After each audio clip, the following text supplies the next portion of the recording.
Hey, what's going on everyone? Welcome back to another episode of Star Wars Coffee, where today we're getting something out of left field over from the good folks at Making Star Wars, specifically the Supreme Leaker himself, Mr. Jason Ward, where he's saying George Lucas contributed some Yoda mythology to The Mandalorian. We're going to discuss that today, here at Star Wars Coffee.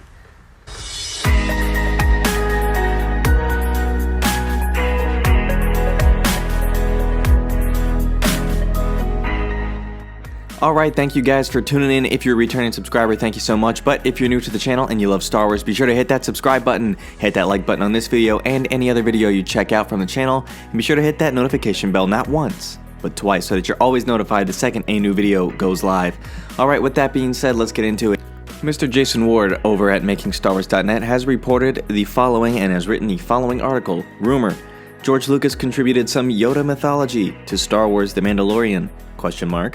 Alright, so with that being said, he has some other information in this article, so I will be sure to link that article down in the description below if you want to check it out for yourself. But we're going to be focusing on the Yoda specifics of this story. So, here we go. Let's get into how Jason came across this information. He writes, "While grabbing coffee down in the area of the set recently, I ran into some people associated with the production from last year and this year. They seemed as curious about me as I was about them. That said, one of them showed me some photos from their phone about the outrageous kit-bashed elements we'll see in the series. Remember that R2 unit with legs I wrote about last year? I brought up the Kenny inspiration and they said, yeah, you have no idea. And then what they showed me was pretty amazing." Now, for those of you who are not sure what he is referring to with the R2 unit with legs, he reported, I guess this was, let's see, when was this? This was January 4th, so back in January of this year, he posted this picture. He says, "On New Year's Eve, I shared a very accurate depiction of a droid I saw on set one day via my Twitter account.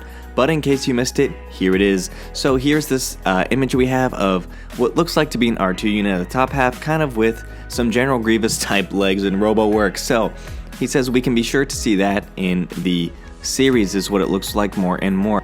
So now with the backstory in place, let's talk about with what he says about Yoda. He says, "My little green friend is the subheader for this portion of the story." Again, go check out Jason Ward. All of his stuff is fantastic over at MakingStarWars.net. He says, "I then saw 5 or 6 unfinished Yoda species puppets in various states of completeness.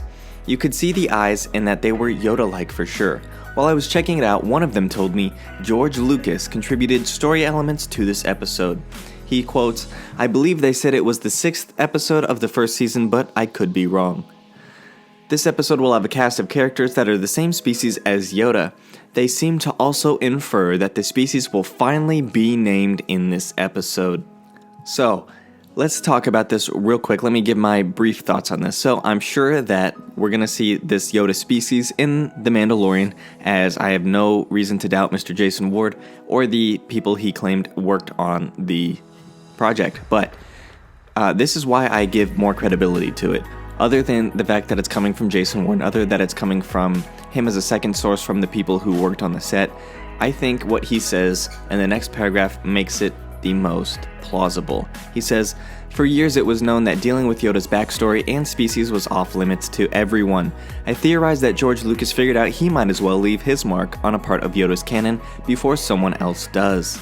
So, I completely agree with this. Before I finished reading the article, I stopped there right before I read to you what I just read, and I thought the same thing. I was going to say, well, at least George is probably trying to take a bit more of the reins before they go down a path for the species of Yoda that they didn't want to happen.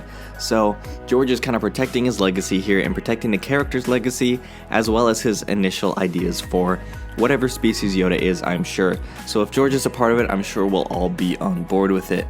Final thing we have for this Yoda puppets is, he says, "If this scoop pans out as described to me, we should have an episode where the Mandalorian goes after a bounty that is a group or family of little green people the same species as Yoda.